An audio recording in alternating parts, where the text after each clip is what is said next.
ಜಗವಿಲ್ಲ ರಾಮ ರಾಮ. ಹೌದು ವೀಕ್ಷಕರೇ, ಎತ್ತ ನೋಡಿದರೂ ರಾಮನಾಮ ಜಪ.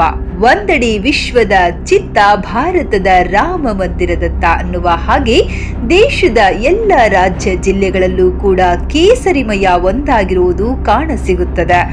ಇತ್ತ ಕರ್ನಾಟಕದ ಉತ್ತರ ಕನ್ನಡ ಜಿಲ್ಲೆಯಲ್ಲೂ ಕೂಡ ಅದ್ಧೂರಿಯಾಗಿ ಶ್ರೀರಾಮನ ಪ್ರತಿಷ್ಠಾಪನೆಗೆ ಸಾಕ್ಷಿಯಾಗಿದ್ದಾರೆ. ವಿವಿಧ ದೇವಸ್ಥಾನಗಳಲ್ಲಿ ಹೂವಿನ ಅಲಂಕಾರವನ್ನು ನೋಡಬಹುದಾಗಿದೆ ಮತ್ತು ಎಲ್ಲಾ ದೇವಸ್ಥಾನ ಮಂದಿರಗಳಲ್ಲಿ ಪ್ರಸಾದ ಊಟದ ವ್ಯವಸ್ಥೆಯನ್ನು ಹಿಂದೂ ಪರ ಎಲ್ಲ ಸಂಘಟನೆಗಳು ಮಾಡಿರುವುದು ಕೂಡ ಕಂಡು ಬರ್ತಾ ಇದೆ. ಒಟ್ಟಾರೆಯಾಗಿ ನೋಡುವುದಾದರೆ ಎಲ್ಲೆಡೆ ರಾಮನಾಮ ಜಪ ಕಾಣಬಹುದಾಗಿದೆ. ವರದಿ Santosh P, VG voice news Kannada, Uttara Kannada.